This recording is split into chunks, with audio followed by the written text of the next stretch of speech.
Assalamualaikum warahmatullahi wabarakatuh. Perkenalkan, nama saya Suryaningsi, NIM STK 220020, Prodi Ilmu Kelautan. Di sini saya akan melaksanakan mid test dengan menjawab semua pertanyaan-pertanyaan yang telah diberikan. Yang pertama yaitu jelaskan pengertian biokimia dan peranannya dalam kehidupan. Biokimia berasal dari bahasa Yunani yaitu bios atau hidup dan chemis atau kimia. Biokimia menjembatani ilmu biologi dan ilmu kimia. Sebagaimana kita ketahui bahwasanya ilmu biologi ini ilmu yang mempelajari tentang makhluk hidup, termasuk di dalamnya ada struktur, pertumbuhan, evolusi, persebaran, dan taksonominya. Sedangkan ilmu kimia, ilmu yang mempelajari tentang materi, perubahan materi, serta energi yang menyertai perubahan tersebut. Sehingga ilmu biokimia diartikan sebagai ilmu yang mempelajari tentang struktur, fungsi, sifat, dan reaksi-reaksi kimia yang terjadi dalam tubuh makhluk hidup atau kimia kehidupan. Peranan biokimia dalam kehidupan melangsungkan proses kehidupan yang memampukan makhluk hidup mengubah energi, melakukan kerja, mengkatalisis transformasi kimiawi, menyusun molekul yang kompleks dan supramolekul, dan molekul sederhana, dan penyimpanan sifat-sifat genetik selanjutnya. Kemudian yang kedua, jelaskan pengertian air dalam lingkup biokimia. Kristal air merupakan bentuk menyerupai kristal es karena merupakan air yang membeku atau berwujud padat. Kristal air berbentuk bunga di mana kristal tersebut mempunyai 6 lengan dan di tengahnya terdapat atom-atom air yang berkaitan satu sama lain. Air memiliki rumus kimia H2O. Air juga memiliki fungsi sebagai medium, yaitu transport elektron dan reaksi enzimitasi. Air juga memiliki sifat yaitu dapat mengionisasi dan memiliki pengaruh komponen sel atau enzim, protein, asam nukleat, dan lipid. Air juga mempunyai titik didih 100 derajat Celcius, titik lebur 0 derajat Celcius, panas penguapan 540 kal per gram.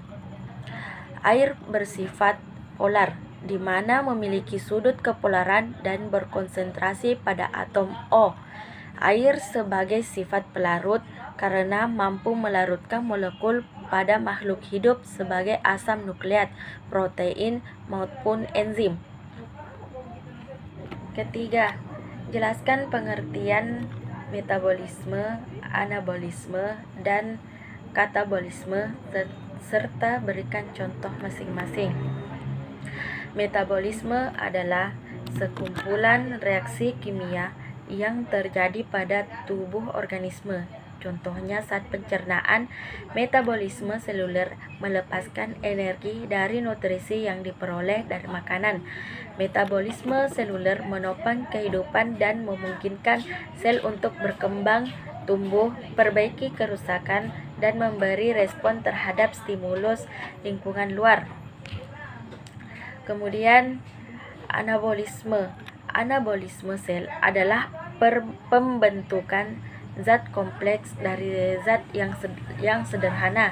Contohnya yaitu untuk anabolisme sel berkaitan dengan proses yang dinamakan fotosintesis pada tumbuhan. Selanjutnya katabolisme sel. Katabolisme sel adalah penguraian zat kompleks menjadi lebih sederhana. Contoh katabolisme sel antara lain yaitu respirasi sel. Respirasi terbagi menjadi dua bagian, respirasi aerob dan respirasi anaerob. 4. Jelaskan pengertian asam amino esensial dan asam amino non-esensial, asam amino non-polar alifatik, asam amino polar netral, asam amino bermuatan negatif, asam amino bermuatan positif, dan asam amino aromatik. Asam amino adalah senyawa organik yang memiliki gugus fungsi karboksil dan amina, serta rantai samping yang spesifik untuk setiap jenis asam amino. Dalam biokimia, seringkali pengertiannya dipersempit. Gugus karboksil dan amina terikat pada satu atom karbon yang sama. Asam amino esensial, yaitu asam amino penting, harus ada dalam pakan karena tidak dapat disintesis sendiri dalam sel oleh hewan. Asam amino non-esensial, yaitu asam amino yang dapat disintesis sendiri dalam sel oleh hewan. Kemudian, asam amino non-polar alifatik adalah asam amino yang mengandung rantai samping alifatik kelompok fungsional. Asam amino polar netral memiliki momen dwikutub pada rantai samping. Biasa terdapat ciri-ciri yaitu atom O dan atom S. Kemudian asam amino bermuatan negatif adalah asam amino polar dengan muatan negatif, memiliki lebih banyak gugus karboksil dibandingkan dengan gugus amina. Asam amino bermuatan positif mengandung lebih banyak gugus amino daripada gugus karboksilat. Asam amino aromatik, yaitu rantai sampingnya berupa senyawa aromatik, berarti senyawa cincin siklik yang memiliki rangkap selang-seling atau disebut ikatan rangkap terkonjugasi. 5. Jelaskan pengertian protein dan struktur protein, yaitu 1. Primer, 2. Sekunder, 3. Tersier, dan 4. Kuartener. Protein adalah polimer alami dari asam amino yang dihubungkan dengan ikatan peptida dan memiliki berat molekul lebih dari 10.000 Dalton. 1. Primer. Struktur 2 dimensi yang menggambarkan urutan asam amino dari suatu protein beserta ikatan peptidanya. 2. Sekunder. Struktur 3 dimensi hasil pelipatan protein akibat ikatan hidrogen antara atom O karboksil dan N amino. 2 jenis struktur sekunder, alpha helix dan beta set atau paralel dan antiparalel. Ketiga, tersier. Struktur 3 dimensi hasil pelipatan satu rantai protein akibat ikatan hidrogen, ikatan ion, ikatan disulfida, gaya van der Waals, ikatan hidrofobik. Kemudian 4. Struktur kuartener. Struktur 3 dimensi hasil pelipatan dari 2 atau lebih rantai protein akibat ikatan hidrogen, ikatan ion, ikatan disulfida, gaya van der Waals, ikatan hidrofobik. 6. Jelaskan klasifikasi enzim dalam 6 kelompok utama dan jelaskan faktor-faktor yang mempengaruhi aktivitas enzim dan jelaskan masing-masing faktor tersebut. Klasifikasi enzim. 1. hidoreduktase menganalisis reaksi reduksi oksidasi. Donor hidrogen atau donor elektron adalah salah satu substratnya. 2. Transferasa menganalisis reaksi transfer atau pemindahan gugus dengan bentuk umum AXB, ABX. Hidrolasa menganalisis reaksi hidrolisis dari ikatan lainnya. Kemudian yang keempat yaitu liasa pemutusan atau bukan hidrolitik. Kemudian 5. Isomerasa perubahan susunan geometris atau spasiali pada suatu molekul. Yang keenam, ligasa atau sintetasa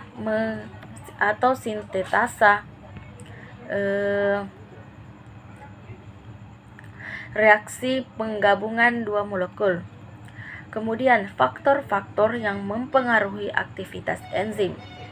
1. Suhu, yaitu sebagian besar enzim bekerja optimal di suhu tubuh normal. Masing-masing enzim mempunyai suhu optimal yang berbeda. 2. Derajat keasaman pH. Enzim akan bekerja optimum pada kondisi pH tertentu. Pada umumnya, pH optimum enzim berkisaran antara 6-8. 3. Konsentrasi substrat. Laju suatu reaksi enzim akan meningkat seiring dengan penurunan konsentrasi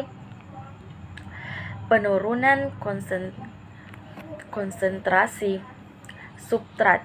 Ketika konsentrasi substrat semakin banyak, kerja enzim akan menurun, sehingga dibutuhkan penambahan enzim untuk mengatasinya. 4. Konsentrasi enzim, yaitu dengan laju reaksi enzim berbanding lurus. Artinya, laju reaksi enzim akan bertambah secara konstan seiring dengan adanya penambahan konsentrasi enzim. 5. Aktivator. Zat penyakit seperti bahan kimia tertentu mampu meningkatkan kerja enzim. Kemudian yang keenam yaitu inhibitor adalah senyawa yang mampu menghambat kerja enzim. Inhibitor menyebabkan aktivitas enzim terganggu sehingga enzim tidak bekerja secara optimal. Kemudian yang ketujuh, jelaskan perbedaan sel hewan dan sel tumbuhan dan jelaskan tentang struktur serta fungsi organel sel atau membran sel, dinding sel, nukleus, ribosom, retikulum, endoplasma, badan Golgi, lisosom, mitokondria, peroksisom, sentrosom, vakuola. Sel hewan memiliki ukuran lebih kecil, bentuknya tidak tetap, organel khusus yang dimiliki lisosom dan sentrosom. Organel yang tidak dimiliki yaitu dinding sel, plastid atau kloroplas dan vakuola. Sedangkan sel tumbuhan memiliki ukuran lebih besar dan bentuknya tetap. Organel khusus yang dimiliki yaitu plastid atau kloroplas, dinding sel, dan vakuola. Organel yang tidak dimiliki yaitu lisosom dan sentrosom. Kemudian struktur dan fungsi organel sel. Membran sel. Strukturnya yaitu tersusun dari fosfolipid bilayer dan memiliki bagian protein di sela-sela lapisan lipidnya. Fungsinya yaitu pelindung cairan sel, pengatur pertukaran zat dari dalam dan luar sel. Protein membran juga berperan dalam transfer zat. Kemudian protein membran dapat bertindak sebagai katalis atau enzim. Protein membran sebagai pengait dengan sitoskeleton dan matriks ekstraseluler. Kemudian glikoprotein membran menjadi penciri atau identitas suatu sel.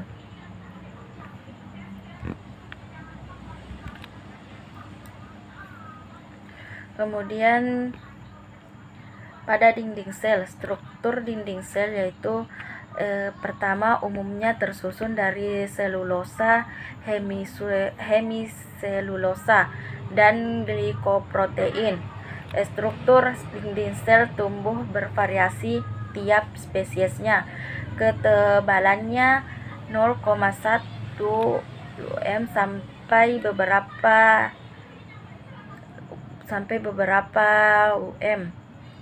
Terdapat dinding sel primer dan sekunder. Dinding sel tumbuh kaku dan kuat. Fungsinya yaitu menjaga dan melindungi struktur sel tumbuhan. Kemudian nukleus. Struktur nukleus yaitu nukleus dibatasi dua lapisan membran inti. Terdapat pori-pori inti, terdapat nukleus plasma inti dan kromat.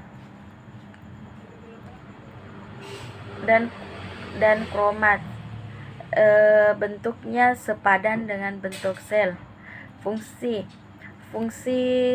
nukleus yaitu mengatur seluruh aktivitas seluler, tempat terjadinya respirasi dan transkripsi DNA, penyimpanan materi genetik berupa DNA. Kemudian ribosom. Struktur ribosom yaitu penyusun ribosom berupa protein 35% dan rDNA 65%. Terdiri dari subunit besar dan kecil dengan ukuran berbeda-beda antara prokariot dan eukariot. Kemudian fungsinya yaitu mensintesis protein dalam proses translasi. Kemudian retikulum endoplasma. Struktur retikulum endoplasma yaitu tersusun dari jaring-jaring dan kantong-kantong membran dalam sitoplasma. Terdapat dua jenis, RE kasar dan halus. RE kasar terdapat ribosom yang menempel. Kemudian fungsinya yaitu RE kasar menjadi tempat pelipatan produk protein yang dihasilkan oleh ribosom dan sintesis membran. RE halus berperan saat proses pemetralisiran racun, sintesis lemak, dan penyerapan kalsium untuk kontraksi sel otot. Selanjutnya badan Golgi. Struktur badan Golgi yaitu tersusun dari membran yang berupa tumpukan atau lipatan kantong pipih dan berada dalam sitoplasma. Tidak ditemukan ribosom, terhubung langsung dengan retikulum endoplasma. Fungsinya yaitu tempat pembentukan glikoprotein, tempat pemrosesan protein pasca translasi, mengatur pemisahan zat-zat dalam sitoplasma. Kemudian lisosom. Struktur lisosom yaitu berupa gelembung yang dibentuk oleh retikulum endoplasma dan ditransfer ke badan Golgi. Memiliki membran berupa lipid bilayer, ukurannya 250 sampai 750 milimikron. Terdapat enzim yang bekerja pada proses hidrolisis makromolekul. Cairan dalam lisosom sangat asam. Fungsinya yaitu memecah makromolekul menjadi monomernya, berperan dalam perambakan sel yang mati. Dalam sel darah putih, lisosom berperan dalam membunuh bakteri patogen yang menyerang. Kemudian mitokondria. Struktur mitokondria bentuk granula memanjang dengan membran tipis berupa lipoprotein. Terdapat dua membran, yaitu membran luar dan dalam. Terdapat sekat-sekat kecil di bagian dalam mitokondria seperti tonjolan-tonjolan. Terdapat DNA yang dikenal dengan DNA mitokondria. Kemudian fungsinya yaitu menghasilkan energi berupa ATP, berperan dalam proses fosforilasi oksidatif dan rantai transfer elektron. Kemudian peroksisom. Struktur peroksisom yaitu organel berbentuk bulat tidak beraturan dan kasar yang dilapisi membran lipid bilayer. Terdapat granula yang merupakan padatan enzim. Fungsinya yaitu menghilangkan hidrogen dari suatu molekul dan menghasilkan hidrogen peroksida A2O2. Sentrosom. Struktur sentrosom yaitu daerah di dekat nukleus dan biasanya merupakan pusat pengendalian mikrotubula, tersusun dari sepasang sentriol di mana setiap setnya terdiri dari 9 set unit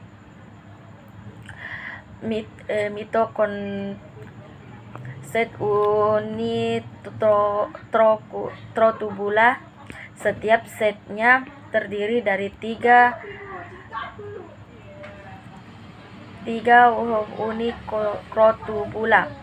Selain sentriol, terdapat perisentriola yang terdiri dari protein perisentrin, tubulin, dan ninen. Fungsinya yaitu mengatur siklus sel dan berperan dalam pembelahan sel, pusat pembentukan mikrotubula. Kemudian vakuola. Strukturnya organel yang diselimuti membran tipis. Dalamnya berupa cairan yang berisi berbagai senyawa, termasuk metabolit sekunder. Terdapat 2 jenis vakuola dan kontraktil. Fungsi vakuola yaitu vakuola makanan berfungsi memecah makromolekul. Vakuola terkontraktil pada protista cair tawar berfungsi memompa air dari dalam sel, tempat penyimpanan senyawa-senyawa penting. 8. Berilah gambaran umum metabolisme protein dan jelaskan proses transaminasi dan deaminasi. Gambaran umum metabolisme protein. Protein dalam makanan akan mengalami proses pencernaan hingga akhirnya berbentuk asam amino yang akan diserap. Asam amino ini akan dibawa di peredaran darah menuju ke hati untuk mengalami proses metabolisme, yaitu katabolisme asam amino yang terjadi melalui transaminasi dan deaminasi. Produknya nanti berupa amoniak dan kerangka karbon. Jika masih dibutuhkan, amoniak ini akan dibutuhkan untuk membentuk asam amino yang baru. Namun jika tidak, maka akan dikeluarkan dalam bentuk urea melalui urin. Proses ini terjadi dalam siklus urea. Kemudian Proses transaminasi dan deaminasi. Transaminasi memindahkan gugus amino dari asam amoni ke U-kobaglutarato menghasilkan I-glutamata yang akan diproses lebih lanjut dalam reaksi dominasi. Deaminasi, glutama mengalami deaminasi oksidasi menghasilkan ion NH4+. Reaksi ini dikatalisis oleh enzim I-glutamate detiglutionasa dalam matriks mitokondria. Glutamate merupakan satu-satunya asam amino yang gugus aminanya dapat dilepaskan secara langsung dengan cepat.